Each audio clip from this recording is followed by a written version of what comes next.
मैं थोड़ा सा मोटा हूँ, वो थोड़ा सा कमज़ोर है, वो थोड़ा सा पागल है। इन जुमलों में हम कह रहे हैं थोड़ा सा, इसके लिए आपको यूज़ करना होगा इंग्लिश में सॉर्ट ऑफ। आइए कंप्लीट स्ट्रक्चर देखते हैं। सब्जेक्ट प्लस हेल्पिंग वर्ब, जिसको ऑक्सिलरी वर्ब भी हम कहते हैं, ये टेंस या सब्जेक्ट के मुताबिक होता है, plus sort of plus objective. अच्छी तरह समझने के लिए कुछ मिसालें देखते हैं। मैं थोड़ा सा मोटा हूँ, I am sort of fat, I am sort of fat.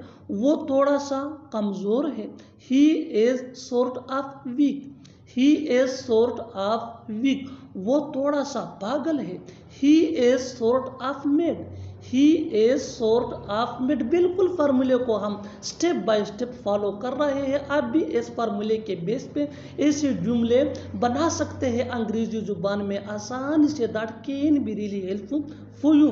मैं थोड़ा सा होशियार हूँ, I am sort of clever, I am sort of clever. बड़ी मुश्किल से मैं यहाँ आया हूँ, बड़ी मुश्किल से हम खेल रहे हैं, बड़ी मुश्किल से वो पास हो गया।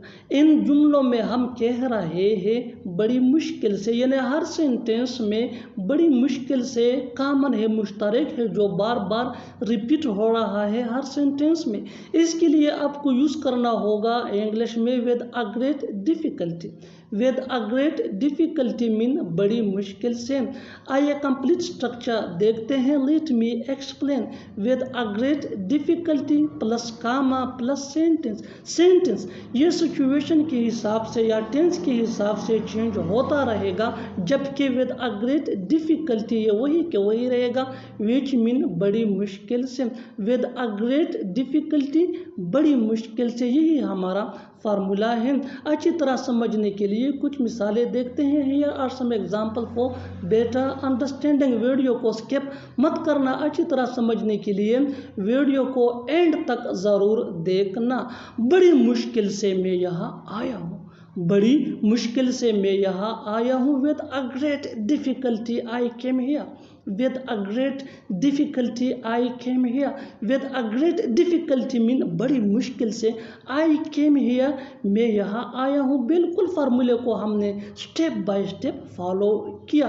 I came here मैं यहाँ आया हूँ, ये सिंपल पास्ट टेंस का सेंटेंस है, फेंक रहा है, विच मीन मैं यहाँ आया हूँ। Simple past tense is used to show an action that started and completed in long time in the past. यानी सिंपल पास्ट टेंस हम ऐसे कामों को शो करने के लिए यूज़ करते हैं जो गुजरे हुए वक्त में हुए हों।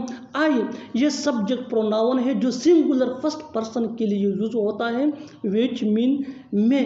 केम ये कम का सेकंड फॉर्म है, ये वर्ब है। Verb is a word that is used to show an action.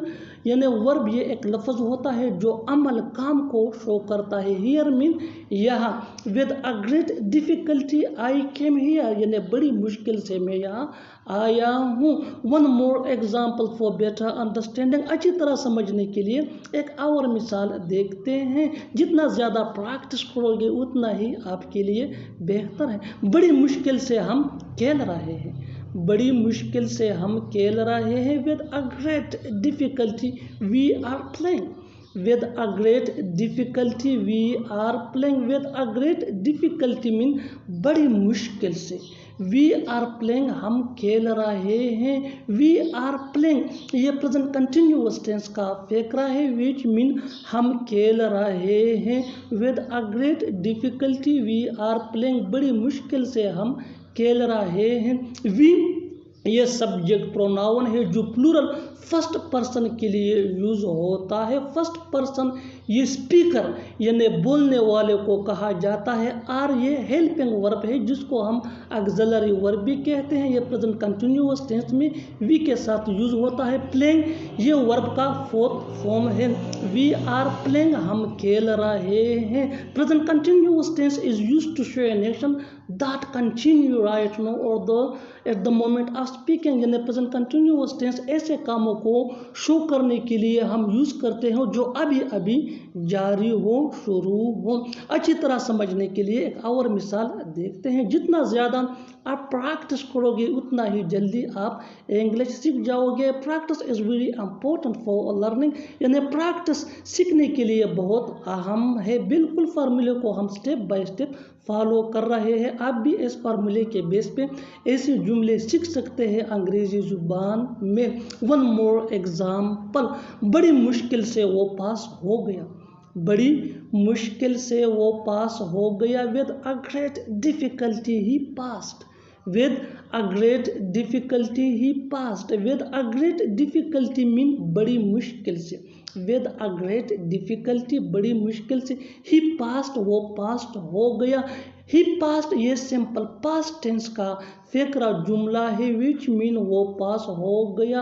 Simple past tense is used to show an action that started and completed in known time in the past, यानी simple past tense ऐसे कामों को show करने के लिए use होता है जो गुजरे हुए वक्त में मुकम्मल ख़त्म हो चुके हो। ही ये सब्जेक्ट प्रोनाउन है। What is pronoun? So actually pronoun is a word that is use instead of a noun. Pronoun ये एक लफ्ज़ होता है जो नाउन की जगह यूज होता है। पास्ट ये वर्ब है, ये पास्ट का सेकंड फॉर्म है विच मीन कामयाब होना, पास होना। What is a verb? Verb is a word that is used to show an action state of being, यानी वर्ब ये काम अमल को होने की हालत को शो करता है। With a great difficulty he past, यानी बड़ी मुश्किल से वो पास हो गया। ही जैसा कि मैंने पहले बताया ये सब्जेक्ट प्रोनाउन है विच मीन वो, और ये सिंगुलर थर्ड पर्सन के लिए यूज होता है। ये मेल यानी मुज़क्कर को रिप्रेजेंट करता है। अच्छी तरह समझने के लिए एक और मिसाल देखते हैं। जितना ज़्यादा प्रैक्टिस करोगे उतना ही आपके लिए बेहतर है। So practice practice. बड़ी मुश्किल से मैंने उसे मनाया, बड़ी मुश्किल से मैंने उसे मनाया। With a great difficulty I convinced him, with a great difficulty I convinced him। with a great difficulty mean बड़ी मुश्किल से, बड़ी मुश्किल से। with a great difficulty I convinced him मैंने उसे मनाया। with a great difficulty I convinced him मैंने बड़ी मुश्किल से उसे मनाया। I convinced him ये भी सिंपल पास्ट टेंस का सेंटेंस है, जुमला है विच मीन मैंने उसे मनाया। आई ये सब्जेक्ट प्रोनाउन है जो सिंगुलर फर्स्ट पर्सन के लिए यूज होता है विच मीन मैं। What is first person? Speaker यानी बोलने वाले को क्या कहा जाता है? फर्स्ट पर्सन कहा जाता है। कन्विंस ये कन्विंस का सेकंड फॉर्म है विच मीन मनाना है। ये भी ये ऑब्जेक्ट प्रोनाउन है।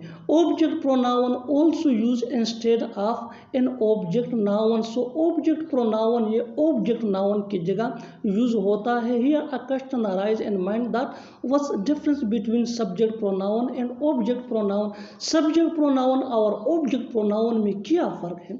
Subject pronoun is use instead of a subject noun, यानी सब्जेक्ट प्रोनाउन ये सब्जेक्ट नाउन की जगह यूज होता है, और object pronoun is use instead of an object noun. और ऑब्जेक्ट प्रोनाउन ये ऑब्जेक्ट नाउन की जगह यूज होता है। सब्जेक्ट प्रोनाउन और ऑब्जेक्ट प्रोनाउन ये दोनों प्रोनाउन के बहुत अहम टाइप्स है, यानी अक़साम हैं। बिल्कुल फार्मूले को हम स्टेप बाय स्टेप फॉलो कर रहे हैं। आप भी इस फार्मूले के बेस पे ऐसे जुमले सीख सकते हैं अंग्रेजी जुबान में आसानी से। That can be really helpful for you. Practice is very important for you. जितना ज़्यादा प्रैक्टिस करोगे उतना ही जल्दी आप इंग्लिश सीख जाओगे। सो बड़ी मुश्किल से मैंने उसे मनाया। With a great difficulty I convinced him, with a great difficulty I convinced him. With a great difficulty mean बड़ी मुश्किल से, आई कन्विंस्ड हिम मैंने उसे मनाया। हिम ये ऑब्जेक्ट प्रोनाउन है और आई ये सब्जेक्ट प्रोनाउन है। कन्विंस्ड ये इसका वर्ब है। With a great difficulty I convinced him. और आखिर में ये सेंटेंस आपके लिए कमेंट सेक्शन में इसका जवाब ज़रूर दें। देखते हैं कि कौन कौन इसको सही करता है। बड़ी मुश्किल से वो चला गया, बड़ी मुश्किल से वो चला गया। Subscribe to English page for more advance English sentence structure. Thanks.